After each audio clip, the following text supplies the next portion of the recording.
Le Seigneur soit avec vous. Et avec votre esprit. Bonne nouvelle de Jésus-Christ selon Saint Jean. Gloire à toi, Seigneur. En ce temps-là, Jésus disait à ses disciples, « Si vous m'aimez, vous garderez mes commandements. Moi, je prierai le Père, et il vous donnera un autre défenseur qui sera pour toujours avec vous, l'Esprit de vérité, lui que le monde ne peut recevoir, car il ne le voit pas et ne le connaît pas.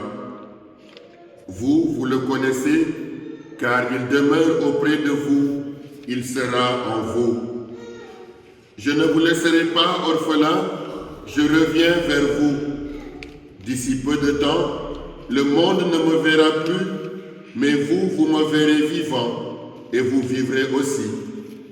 En ce jour-là, vous reconnaîtrez que je suis en mon Père, que vous êtes en moi, et moi en vous. Celui qui reçoit mes commandements et les garde, c'est celui-là qui m'aime. Et celui qui m'aime sera aimé de mon Père. Moi aussi, je l'aimerai et je me manifesterai à lui. Acclamons la parole de Dieu.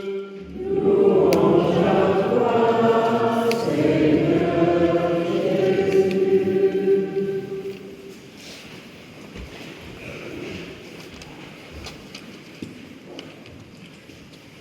Bien-aimés, honorez dans vos cœurs la sainteté du Seigneur le Christ.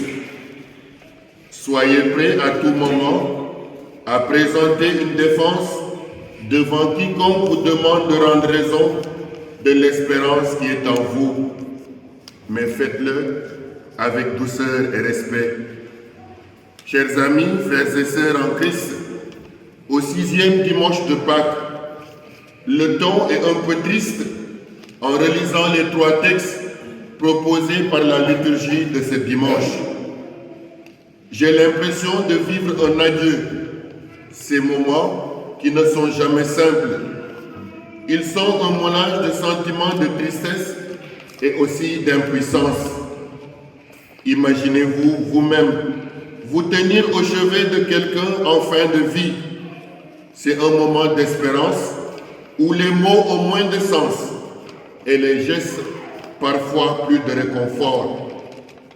Si nous imaginons l'ambiance des apôtres qui écoutent en ce moment Jésus, nous comprendrions mieux que ce texte se situe à un moment crucial de leur compagnonnage, pour ne pas dire qu'il s'agit d'un discours d'adieu.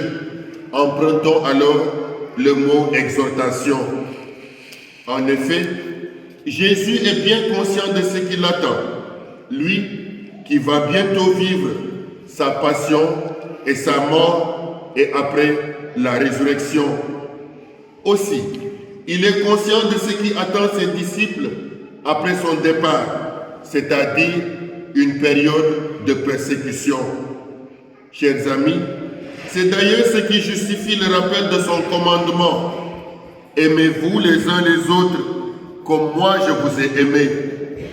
Aujourd'hui, il ajoute alors dans la page d'évangile, « Si vous m'aimez, vous garderez mes commandements. » C'est dire que toute la suite dépend de cette relation d'amour entre lui et ses apôtres, entre les disciples eux-mêmes. Ce qui me fait dire aujourd'hui que le commandement n'est pas résumé dans le mot « aimer ». Non, comme on peut le comprendre dans tous les sens, mais par le mot « fidélité ». Si donc vous êtes fidèles, après tout ce que je vous ai dit, vous mériterez que je prie pour vous le Père.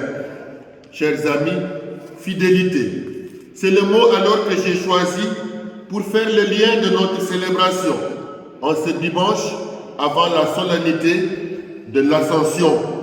Jeudi prochain, nous célébrerons la solennité de l'Ascension, la montée de notre Seigneur Jésus-Christ vers son Père. Cette fidélité est présente dans la dynamique des relations que présente l'évangile de ce jour. il y a 3 dynamiques et je vais peut-être tester vos connaissances. Jésus dit, je suis en mon Père. Et qu'est-ce qui suit? Je suis en mon Père. On dirait que vous n'avez pas bien écouté. Je suis en mon Père, vous êtes en moi, et la dernière phrase c'est et moi en vous. Je suis en mon Père, vous êtes en moi et moi en vous. C'est ces 3 dynamiques que j'ai choisies aujourd'hui pour nous accompagner. D'abord, quand il dit « Je suis en mon Père », en effet, Jésus demeure fidèle à la mission que lui confie son Père. Dans cette mission, il rappelle à chaque fois qu'il est venu accomplir la volonté du Père. Aussi, dans des circonstances où les signes accomplis ont commencé à faire de lui, je dirais, une vedette, Jésus est resté constant en rappelant que les œuvres qu'il fait, il les fait non de lui-même, mais par son Père. Le sens que nous pouvons tirer de son attitude, c'est donc la fidélité et le gage de la mission, de la réussite de sa mission. Autrement dit, c'est parce que lui, Jésus, est demeuré fidèle à son Père que Jésus est allé jusqu'au bout de sa mission. Dans ce sens, nous pouvons nous interroger un peu. Et si Jésus s'était un tant soit peu montré infidèle envers son Père? C'est pas ce qui s'est passé. C'est une question qui nous amène à une méditation. C'est d'ailleurs impossible. Parce qu'il nous dit, le Père est en moi et moi je suis dans le... Le Père est en moi et moi je suis dans le Père. Oui, le Père est en lui et lui il est dans le Père. Une relation avec le Père est donc l'œuvre de l'Esprit. Cet Esprit que nous avons chanté en antienne d'ouverture. Nous comprenons alors pourquoi lui-même Jésus nous promet un défenseur. Mais avant d'aborder la notion de défenseur, pour ne pas trop nous disperser, prenons notre deuxième dynamique. Jésus dit, vous êtes en moi. Jésus a lui-même pleinement assumé son humanité. Il est homme et il est Dieu. Il est homme et il est Dieu. Il assume pleinement cette humanité. Le vous êtes en moi nous rappelle qu'il a pris sur lui-même tout ce que nous sommes, à l'exception du péché. C'est pourquoi l'œuvre qu'il accomplit dans sa mort n'a aucun effet sur lui.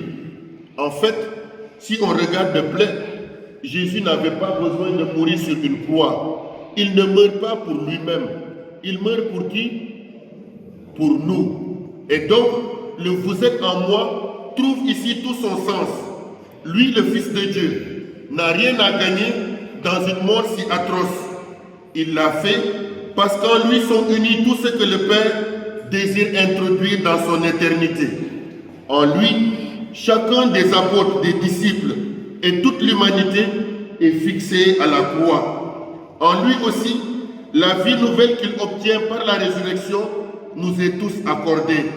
Chers amis, le vous êtes en moi est l'expression de la fidélité de Jésus envers l'humanité et donc envers nous, dont il avait la lourde charge de conduire au salut. L'ayant accompli, il peut donc annoncer la troisième dynamique, moi en vous. Entre les 3 dynamiques, c'est-à-dire la troisième, moi je suis en vous, signifie que l'effet de sa mort-résurrection s'est produit pour qui? Pour nous. C'est parce qu'il nous a sauvés qu'il est en chacun de vous. Est-ce que vous y croyez? Oui. Est-ce que vous croyez que Jésus est en chacun de vous ici présent et même en dehors de cette église, en chacun de baptisés? Le oui est mou. Je sais que nous ne sommes pas très nombreux aujourd'hui, mais le oui est assez mou. On attendra certainement tout à l'heure à la profession de foi pour entendre réellement si vous croyez qu'il est en vous. Par le baptême, le Christ est en nous. Puisque baptisés, nous formons le corps du Christ. Par la communion à l'Eucharistie aussi, puisqu'en le recevant, nous devenons nous aussi membres de ce corps du Christ.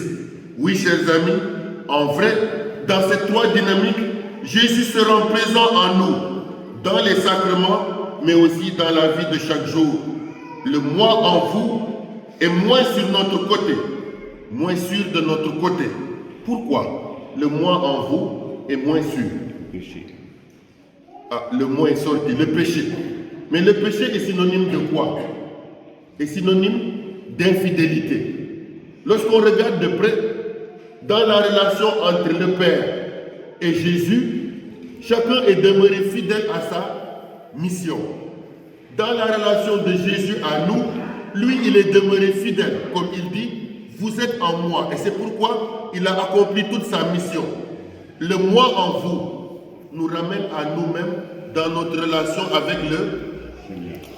Sommes-nous réellement fidèles? Non. C'est pas moi qui l'ai dit. Sommes-nous réellement fidèles? Oui, chers amis, même si nous ne sommes pas fidèles, le Christ connaît nos limites. Et c'est la raison pour laquelle il nous promet un défenseur. Lorsqu'on entend défenseur, dans la traduction des textes bibliques, on dit le paraclet. Le mot paraclet renvoie à une fonction plutôt qu'à une personne. Personne dans le sens de nous-mêmes. Je ne parle pas dans le sens de la Sainte Trinité et de ses explications.